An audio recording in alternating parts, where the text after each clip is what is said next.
The moment Amanda announced my Christmas dishes would be fed to the dogs, I smiled sweetly and declared to her shocked guests, "Well, since we're being honest tonight, let me share what Amanda really thinks about each one of you." 23 faces turned toward me, with expressions ranging from curiosity to horror. Amanda's perfectly applied makeup couldn't hide the panic flooding her eyes as she realized her carefully constructed social facade was about to crumble. If you're watching this, subscribe and let me know where you're watching from. How did I get here? 3 days ago, I was Eleanor Patterson, devoted mother-in-law, spending every waking moment preparing what I thought would be the perfect Christmas feast for my daughter-in-law's annual holiday party.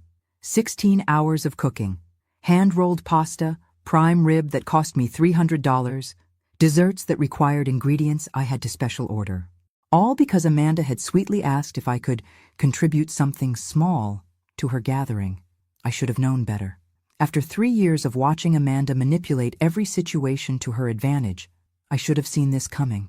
But grief makes you stupid, and loneliness makes you desperate. Since George died, I'd been so grateful for any inclusion in my son David's life that I ignored every red flag Amanda raised.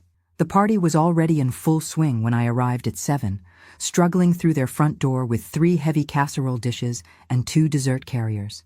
Amanda was holding court near the fireplace, stunning in a red silk dress that probably cost more than my monthly Social Security check. She glanced over as I set my contributions on the dining room table, her expression shifting from annoyance to something I couldn't quite identify. "Oh, good," she announced loud enough for everyone to hear. "George's mom brought food, too. We'll have plenty to feed the old woman's dishes to the dogs after everyone's eaten the real dinner." The casual cruelty of it hit me like a physical blow. Not my food, not Eleanor's cooking, the old woman's dishes. As if I was some stranger who'd wandered in off the street instead of the woman who'd helped pay for their kitchen renovation. The guests laughed nervously, clearly uncomfortable but unwilling to challenge their hostess. That's when something inside me snapped. Maybe it was the way Amanda smirked as she said it, so confident in her power over me. Maybe it was remembering how I'd stood over that stove until my feet ached, wanting so desperately to be valued by this woman who'd never shown me an ounce of genuine respect. Or maybe it was the 3 years of swallowed insults finally demanding their due. I set down my purse, straightened my shoulders, and looked directly at Amanda's best friend Jessica, a real estate agent who'd spent the last hour bragging about her latest sale. "Jessica, Amanda told me just last week that you're drowning in debt from that new house and that your husband's about to leave you because you're more interested in impressing strangers than taking care of your family." Jessica's wineglass hit the floor with a satisfying crash. The room fell dead silent except for the Christmas music still playing softly in the background. Amanda's face had gone from red to white to green in the span of 5 seconds. "Eleanor, stop," she whispered, but I was just getting started. I turned to Michael, Amanda's tennis partner, who was staring at me with his mouth open. "And Michael, Amanda says you have a drinking problem and that your wife only stays with you because she's afraid you'll hurt yourself if she leaves. She also mentioned that you smell like bourbon before noon and that everyone at the club talks about it." Michael's confident smile evaporated. He looked around the room as if seeking escape, but every eye was fixed on him now. His wife Sarah grabbed his arm protectively, confirming what I'd just revealed. "Mom, please," David's voice came from behind me, but I couldn't stop now. 3 years of being the convenient target for Amanda's cruelty had built up like pressure in a steam engine. I moved to Karen and Steve, the couple Amanda always invited because they threw the best parties in the neighborhood. "Karen, Amanda thinks your marriage is a joke. She told me you only stay together for appearances and that Steve's been having an affair with his secretary for 2 years. She said everyone knows except you." Karen's perfectly composed expression cracked. "What? And Steve?" I continued, feeling almost lightheaded with the power of speaking truth. "Amanda says you lost most of your retirement money on bad investments, and that's why Karen had to go back to work. She thinks it's hilarious that you pretend to be successful when you're both drowning financially."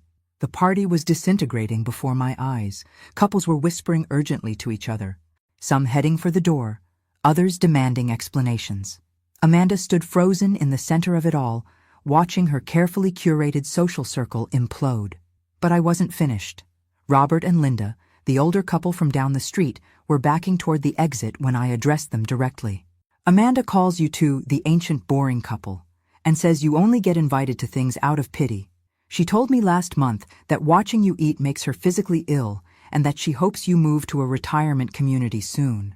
Linda's eyes filled with tears. They'd been neighbors for 8 years, always ready to help with yard work or to accept packages when no one was home. Now they knew exactly what their kindness had earned them. "That's enough," David finally found his voice, moving between me and his wife. "Mom, what's gotten into you?" I looked at my son, this man I'd raised to be kind and honest, and saw him preparing to defend the woman who'd just publicly humiliated his mother. "What's gotten into me is 3 years of watching your wife treat me like garbage while you pretend not to notice." Amanda finally found her voice, though it came out as more of a squeak than her usual confident tone. "Those are private conversations taken completely out of context." "Are they?"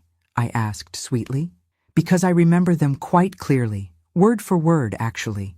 The remaining guests were gathering their coats with the desperate efficiency of people fleeing a natural disaster. Amanda's carefully planned Christmas party, the social event she'd been organizing for months, was collapsing faster than a house of cards in a hurricane. David looked between his wife and his mother with the expression of a man watching his life explode in real time. "Amanda, is this true? Do you really say these things about our friends?" "David, you can't seriously believe—" Amanda started, but Dr. Peterson, their family dentist, interrupted her. "Actually, I've heard her say similar things," he admitted quietly. "At the Hendersons' barbecue last summer. I thought it was just harmless gossip, but now—" He shook his head and headed for the door with his wife. One by one, Amanda's friends were either leaving or confirming my revelations. The beautiful Christmas decorations that had taken her weeks to perfect now looked garish and overdone in the empty spaces left by fleeing guests. "How could you know all of this?" Amanda demanded, her voice rising to a near shriek. "How could you possibly remember every conversation?" I smiled at her, feeling lighter than I had in years.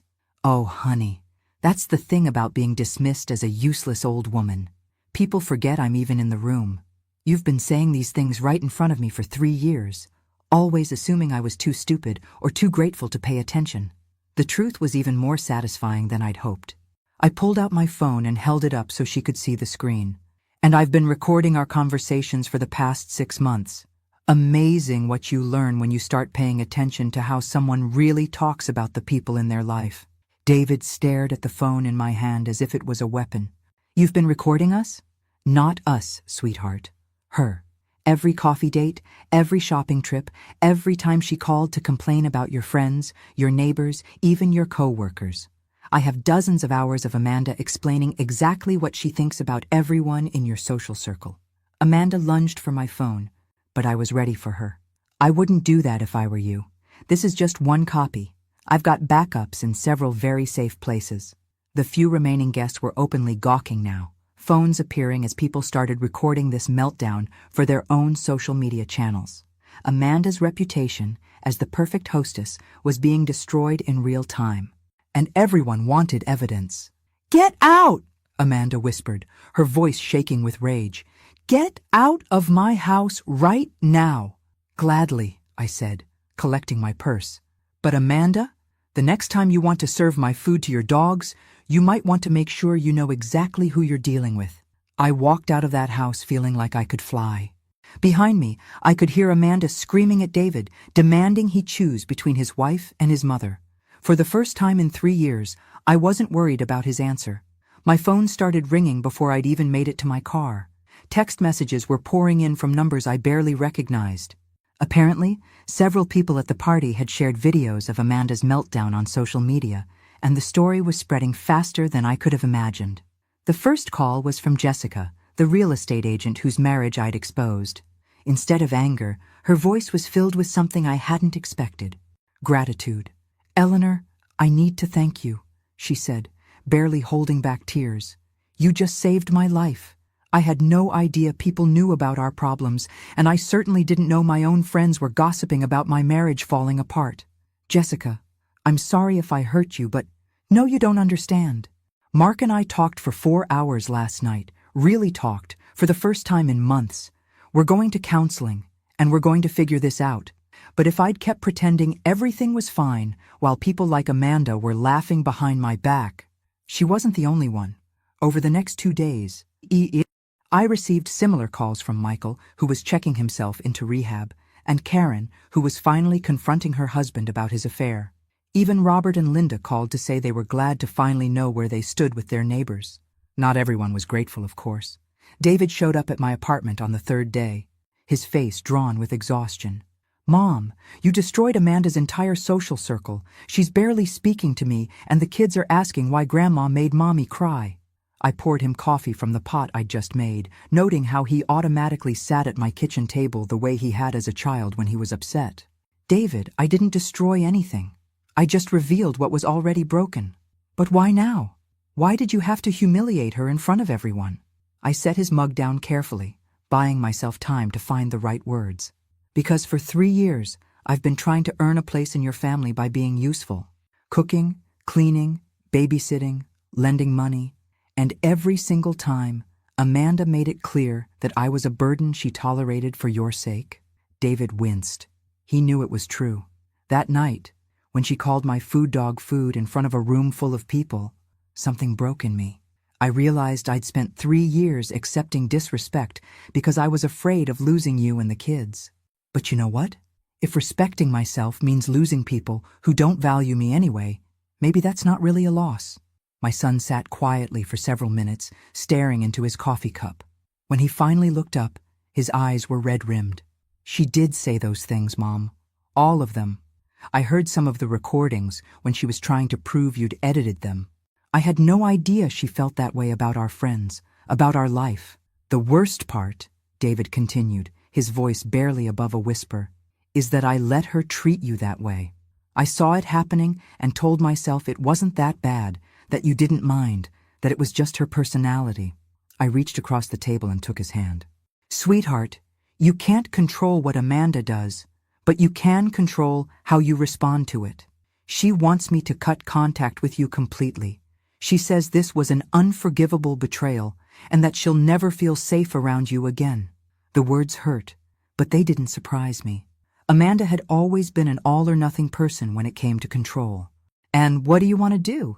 David was quiet for so long I thought he wasn't going to answer. Finally, he said, "I want my kids to know their grandmother. I want them to learn how to cook from you the way I did. I want them to understand that family doesn't get to treat each other like garbage just because they think they can get away with it." Relief flooded through me, though I was careful not to show it. "That's going to be hard on your marriage." Maybe. But you know what I realized listening to those recordings? Amanda doesn't just talk about you that way.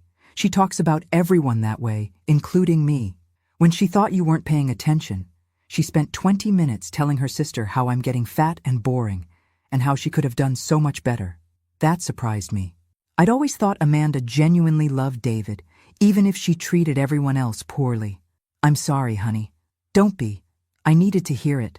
I've been so focused on keeping peace that I never noticed I was living with someone who doesn't actually respect me."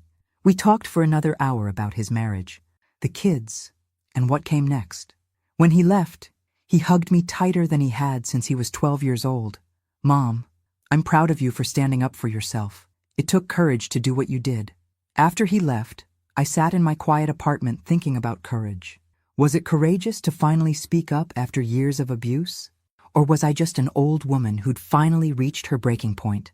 My phone buzzed with another message, this one from an unknown number. "Mrs. Patterson, this is Linda Morrison from Channel 7 News. We'd love to do a story about your Christmas party confrontation. Several viewers have sent us the videos, and we think it represents something important about family dynamics and standing up to bullies. A news story. About me. 6 months ago, the thought would have horrified me. Now, it felt like an opportunity." I called the number back and agreed to an interview for the following week. If Amanda wanted to paint me as the villain in this story, she was welcome to try. But I had recordings, witnesses, and 3 years of documentation about her behavior. Most importantly, I had something I'd lost somewhere in the fog of grief and loneliness: my voice. The interview aired on a Thursday evening, right before the new year. I'd been nervous about how they'd edit my story. But Linda Morrison had been fair and thorough. She'd even tracked down several people from the party who were willing to confirm Amanda's history of cruel gossip. The response was overwhelming. My phone didn't stop ringing for 3 days. Women from across the country were calling to share similar stories of being mistreated by family members, of being expected to accept abuse in the name of keeping peace. But the most surprising call came from someone I hadn't expected to hear from, my late husband's attorney, Richard Wells. "Eleanor, I've been trying to reach you for weeks," he said. "I have some documents that George left in my care with specific instructions about when they should be delivered." "What kind of documents?" "Estate documents that were separate from his will. He was very specific that you should only receive them if certain conditions were met. Based on what I've seen in the news, I believe those conditions have been satisfied." George had left me additional estate documents? That didn't make sense. We'd gone through everything after his death, or so I thought. Richard's office was exactly as I remembered it from 3 years ago, all dark wood and legal books. But the documents he spread across his desk were completely unfamiliar. "George came to see me about 6 months before he died," Richard explained. "He was concerned about how Amanda treated you and worried that after his death, the situation would get worse. He wanted to make sure you had options if things became unbearable." I stared at the papers, trying to process what I was seeing. Trust documents, property deeds, investment accounts I'd never heard of. George had been quietly moving assets for several years, creating a separate trust that Amanda and David knew nothing about. He left instructions that these documents should only be given to you if you demonstrated the courage to stand up for yourself against family abuse. The numbers on the pages made no sense. According to these documents, George had left me not just the modest life insurance policy I'd been living on, but assets worth nearly $2 million. He was monitoring Amanda's behavior toward you for years, Eleanor. He documented incidents, saved voicemails, even recorded some conversations. He was building a case to protect you, but he died before he could put his plan into action. My hands were shaking as I flipped through page after page of evidence. George had known. He'd seen what I was too lonely and grief-stricken to acknowledge, that Amanda was systematically isolating and demeaning me. "The trust documents include a very specific clause," Richard continued. "If David chooses to maintain a relationship with you despite Amanda's demands that he cut contact, the trust remains in your control. But if he allows his wife to completely cut you out of their lives, the trust dissolves and the money goes to charity." George was testing David? He was protecting you both. He knew that Amanda's true nature would eventually be revealed, and he wanted to make sure David had the strength to choose family over convenience when that moment came. I thought about my son's visit 3 days ago, his decision to stand by me despite his wife's ultimatum. George would have been proud. But there was more. At the bottom of the stack was a document that made my breath catch, a detailed plan for what George called Operation Truth, complete with instructions for documenting Amanda's behavior and strategies for exposing it when the time was right.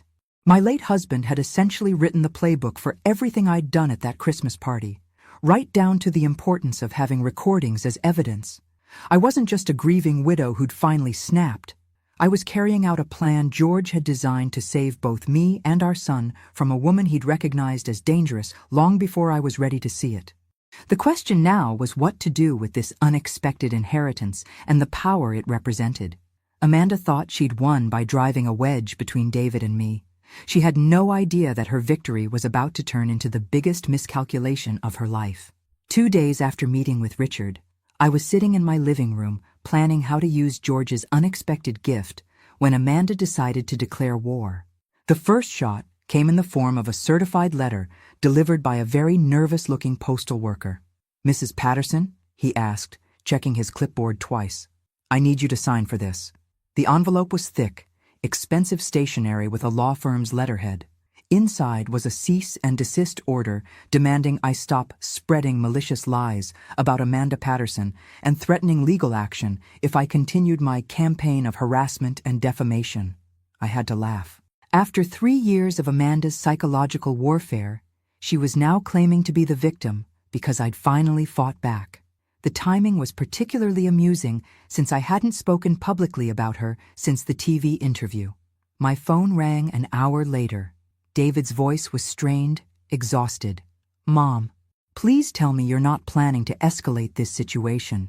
"What situation would that be, sweetheart?" "Amanda hired a lawyer. She's talking about suing you for damages to her reputation and emotional distress. She claims you've been systematically trying to destroy her life for months." I looked at the legal documents spread across my coffee table, George's carefully organized evidence of Amanda's behavior, and smiled. "Well, that's interesting, because I've been doing some legal consulting of my own." "What does that mean?" "It means your wife picked a fight with someone who's much better prepared for battle than she realizes."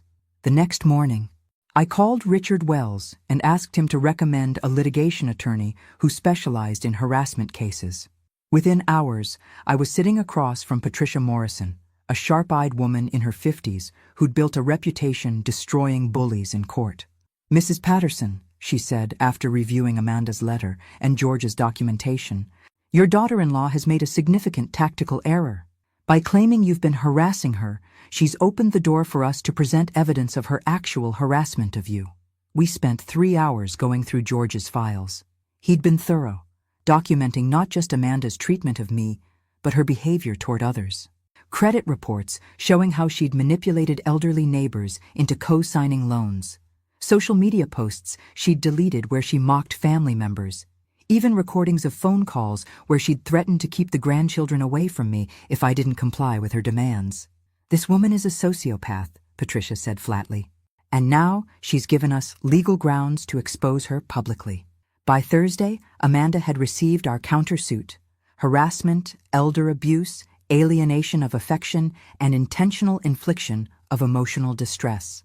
We were seeking damages, a restraining order, and most importantly, court-mandated family counseling that would require Amanda to confront her behavior under professional supervision.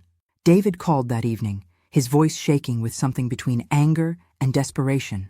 "Mom, what are you doing? Amanda's talking about leaving, taking the kids and moving back to her mother's in California." "David, I have something to tell you about your father's estate," I said, "that's going to change how you see this entire situation." I drove to David's office the next morning with a briefcase full of documents that would reshape his understanding of everything that had happened since George's death. My son looked like he'd aged 5 years in the past week, his usually neat appearance disheveled and tired. "Mom, before you say anything, I need you to know that Amanda's threatening to take the kids and disappear if this lawsuit continues. She says she has relatives in Canada who would help her stay hidden." I set the briefcase on his desk and opened it slowly.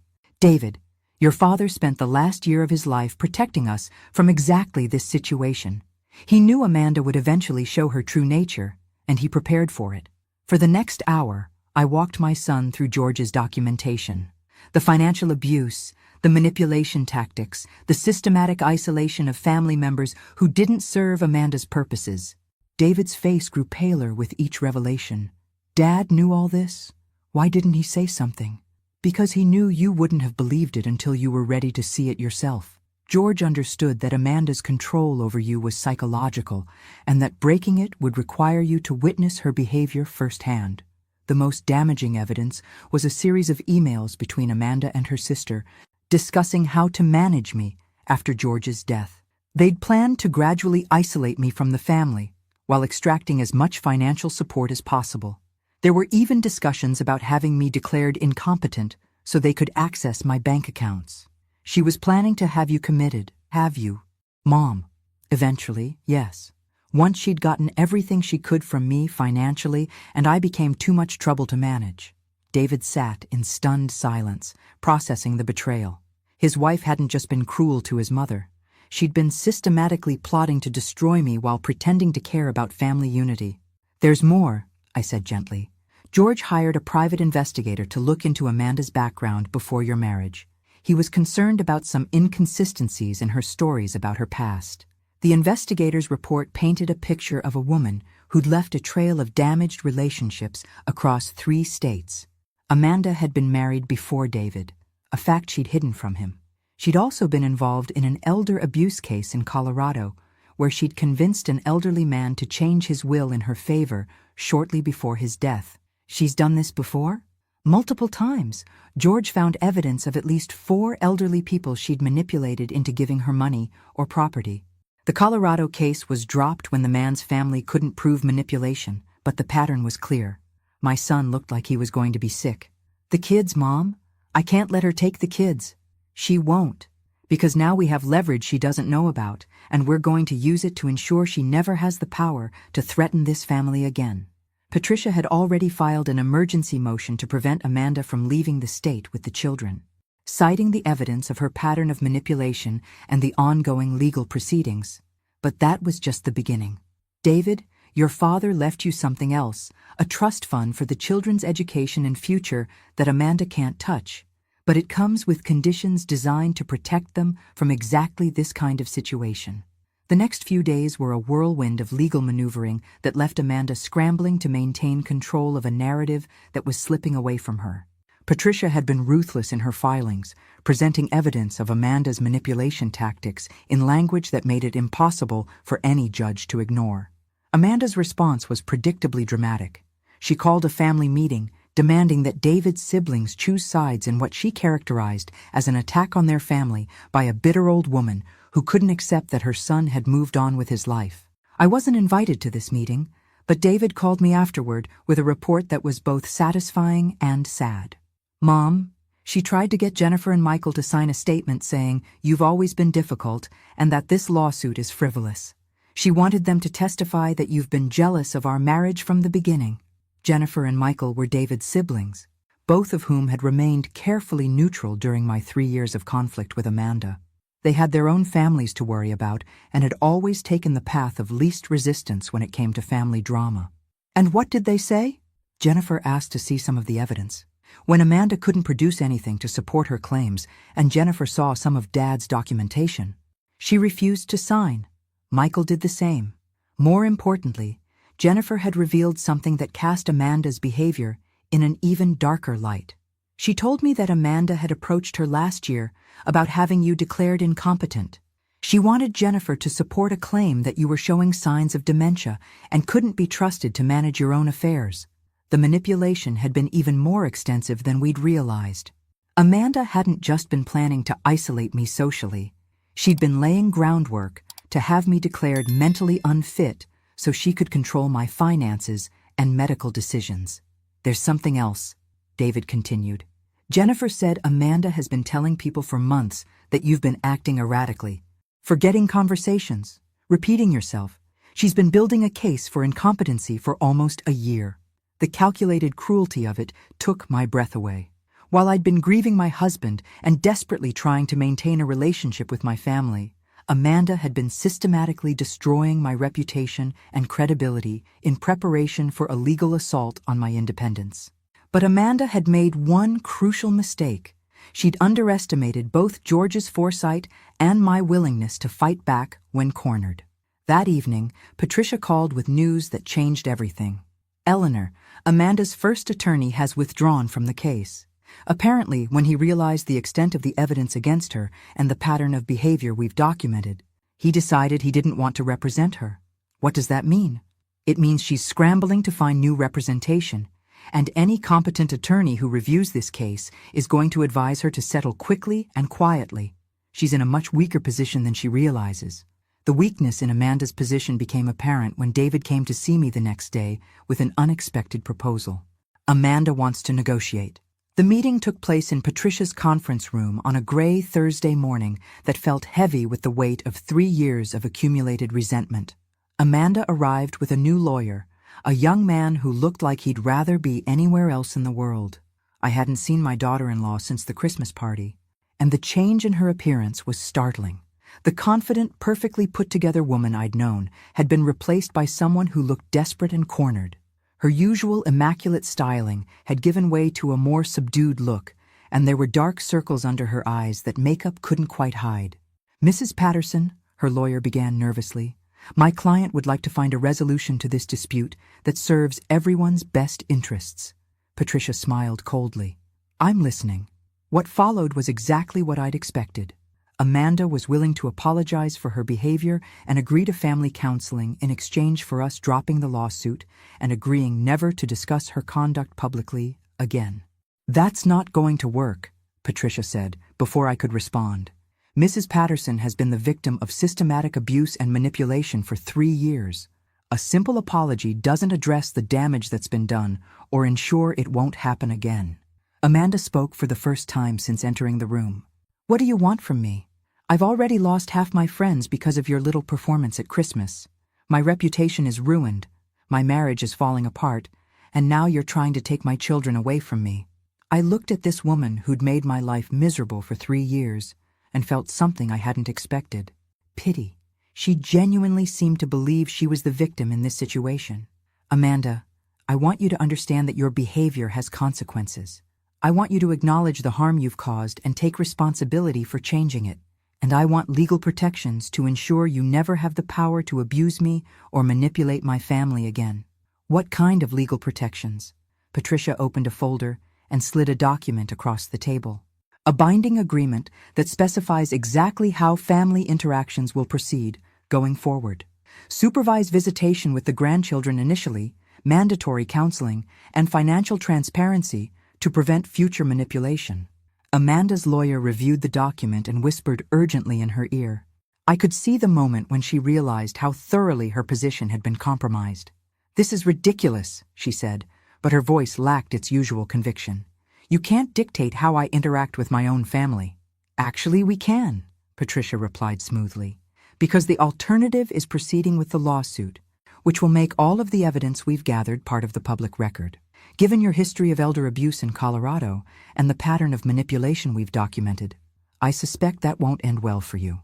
That's when Amanda made the mistake that revealed just how desperate she'd become. She stood up suddenly, her chair rolling backward into the wall. You think you're so smart, you old witch, but you have no idea what you're dealing with. I've destroyed better people than you, and I know things about your precious George that would make you sick if you knew the truth. The room went silent. Even her own lawyer looked horrified at the outburst. What are you talking about? David asked quietly. Amanda's eyes glittered with malice. Your father wasn't the saint you all think he was. He had secrets, dark ones, and I've known about them since before we got married. Why do you think he was so willing to document my behavior? He was protecting himself. Not you. I felt something cold settle in my stomach. What secrets? The money, Eleanor. All that money you just inherited? It didn't come from his business success like you think. Your husband was involved in something that would have destroyed your family if it had come out. Patricia leaned forward slightly. Ms. Patterson, I strongly advise you not to continue this line of— Shut up, Amanda snapped. She wants the truth? Fine. George Patterson was laundering money for organized crime figures. That business he was so proud of, it was a front. Every dollar you just inherited is dirty money from drugs and illegal gambling operations.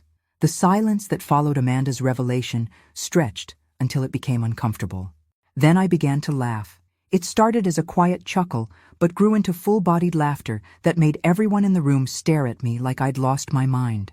Amanda's expression shifted from triumph to confusion as I laughed harder than I had in years. Oh, Amanda, I finally managed to say, wiping tears from my eyes. You really have no idea how thoroughly you've been outplayed, do you? I opened my purse and pulled out a thick manila envelope that Patricia had given me that morning. David, sweetheart, there's something about your father I haven't told you yet. Something I learned just yesterday that changes everything we thought we knew about this situation. I slid the envelope across to my son, who opened it with trembling hands. Inside were FBI documents, surveillance reports, and official commendations dating back 25 years. Your father wasn't laundering money for criminals, Amanda. He was working with federal agents to catch people who were. For over 2 decades, George Patterson was an undercover consultant helping the FBI track financial crimes and money laundering operations. David stared at the documents in shock. Dad was working for the FBI? He was recruited in 1998 when his business accounting firm accidentally uncovered a money laundering scheme. Instead of just reporting it, he volunteered to help catch the people involved. He spent 25 years helping federal agents build cases against organized crime figures. Amanda's face had gone ashen. That's impossible. The money we inherited isn't dirty, Amanda. It's reward money and consultant fees from helping the government recover millions of dollars in criminal assets. Every penny is not only legal, but represents your father's service to his country. Patricia smiled as she pulled out another document. Which brings us to the real reason for today's meeting. You see, when Amanda made those accusations about George Patterson, she revealed knowledge of criminal activities that she couldn't possibly have known about unless she was involved herself. Amanda's lawyer was frantically whispering in her ear, but she was staring at me with the expression of someone watching their world collapse. The FBI has been investigating the Colorado money laundering case that Amanda was involved in 3 years ago. They've been building a case against a network of people who target elderly individuals for financial manipulation. Amanda's name has been on their radar for quite some time. I looked at my daughter-in-law with something approaching satisfaction. When you threatened to expose George's criminal activities, you revealed that you know details about money laundering operations that only someone involved in criminal financial manipulation would know. You essentially confessed to federal crimes while trying to threaten me. I never said I was involved in anything. You knew specific details about money laundering techniques and referenced criminal organizations that haven't been made public. The only way you could know those details is if you've been part of similar operations yourself. Patricia opened her laptop and turned it toward Amanda. We've been recording this meeting, and everything you've said is being reviewed by federal agents. The patterns of elder abuse, the financial manipulation, the systematic targeting of vulnerable individuals, it all fits the profile they've been developing. Amanda's lawyer stood up abruptly. This meeting is over. My client won't be saying another word without a federal defender present. But the damage was done. In trying to destroy me with lies about George, Amanda had revealed her own involvement in the exact type of criminal enterprise my husband had spent decades fighting against. As they rushed out of the conference room, David sat staring at the FBI documents with tears in his eyes. Mom, Dad was a hero. He was. And his final case was protecting his family from someone he'd recognized as a predator long before the rest of us saw the truth. 6 months later, Amanda was convicted of elder abuse and financial fraud in 3 states. The investigation revealed a network of people who systematically targeted elderly individuals, manipulated their families, and stole their assets. My testimony helped prosecutors understand how sophisticated these operations had become. David got full custody of the children, and we rebuilt our family relationships on a foundation of honesty instead of fear. The kids learned the truth about their grandfather's service to his country and their grandmother's courage in exposing a criminal who had infiltrated our family. As for me, I used George's inheritance to establish a foundation that helps elderly people recognize and report financial abuse. We train families to spot manipulation tactics and provide legal support for people fighting predators like Amanda. Sometimes I think about that Christmas party and how a moment of public humiliation became the first step in uncovering a federal crime. George would have appreciated the irony that his final undercover operation involved using his own wife as bait to catch a criminal who thought she was too old and too naive to fight back. But I learned something that night that serves me well in my new role as an advocate for elder rights. Never underestimate an angry grandmother with nothing left to lose, and a lifetime of experience in recognizing people who mistake kindness for weakness. The truth really did set us all free, and sometimes the best revenge is simply refusing to stay silent when someone assumes you're too powerless to fight back. Thanks for listening. Don't forget to subscribe and feel free to share your story in the comments. Your voice matters.